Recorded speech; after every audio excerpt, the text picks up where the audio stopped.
Meanwhile, with the new school year and college football right around the corner, President Trump signed a long-anticipated executive order on college sports. The order prohibits third-party pay-for-play payments to college athletes.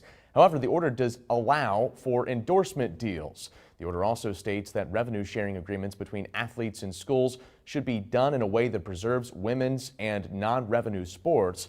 While the order sets out the administration's policies, it did not lay out a specific enforcement mechanism. That executive order is just the latest development in what has been years of massive changes for college sports.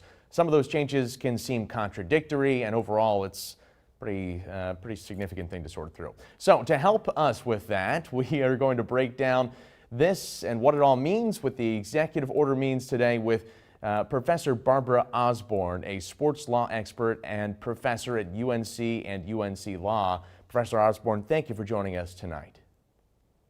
Thank you for inviting me. For sure. So let's start with the technical things here. First of all, when we say pay for play, what does that mean and how is it different from the endorsement structure? Right. So this is what I call NIL, name, image, and likeness, versus fake NIL. So being paid for sponsorships or endorsements, an athlete using their name, image, and likeness to make an appearance, to be in an advertisement, to endorse products or services on social media. All of those things would be considered sort of real NIL. It's using your image for a legitimate commercial purpose. Now, since NIL became a thing in July 1, 2021, there then was the birth of this thing called collectives, which were basically donors, alumni, prominent business people, whoever, in a community that pooled resources to provide NIL, but in my mind, fake NIL, to athletes, which were basically just recruiting inducements. They promised large sums of money that were really not related to an athlete's commercial value in a commercial marketplace for doing a service. They were strictly a payment for them to be a member of a team. Right, that's one of the things that the White House kind of denotes in this executive order, is that may have increased transfers and made college sports into kind of a professional sports model. Is that something, first of all, that you agree with? And will the changes in this executive order do enough, you think, to combat that?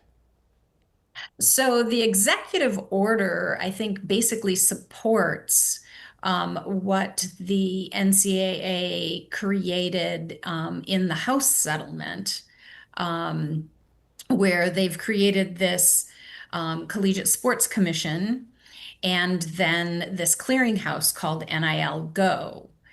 And those two mechanisms were put into place to facilitate deals in a legitimate commercial marketplace, but to weed out the deals that weren't strictly pay for play. And so what we've seen in the almost month, I guess, that these deals have been coming through, that collectives have been very upset that their deals are not being approved. And so I think that the executive orders is sort of supporting and working hand in hand with a mechanism that the NCAA had actually already created. Okay, another part of this is the aspect that, those big power sports, those revenue driving sports, namely football and basketball, that some of that should end up trickling down, at least to help some of those non-revenue sports and women's sports here. Is that something that's already happening? And do you see this executive order making an improvement in that way? So I think the executive order could possibly actually make an improvement in that way. So what we saw happen with the House settlement is about 90 to 95% of the television revenue share was going to go to football and men's basketball players. And then the other 5% was going to go to women's basketball and maybe, random athletes in other sports. In As far as the House settlement, they by eliminating the scholarship limits per sport and instead establishing roster limits, what they did was eliminated a lot of athletics opportunities for many athletes. But they also increased the potential for scholarship money that female athletes and non-revenue men's sport athletes could also now get, whereas they were limited by an abnormally low number of scholarships per team, not even enough to field a starting lineup, whereas like football had 4 times the number of scholarships for a starting lineup. And that's if you count offense and defense separately. So, so the executive order definitely, I think, should put schools on notice that the White House is at least paying attention, and the U.S. Department of Education will be paying attention to the way that they are distributing their revenue share payments. Title IX already measures how financial aid gets distributed, and that's required to be proportionate to the number of male and female athletes that you have in your program. But because revenue share has been considered NIL by many programs, they've felt that the market dictated how this money could be distributed.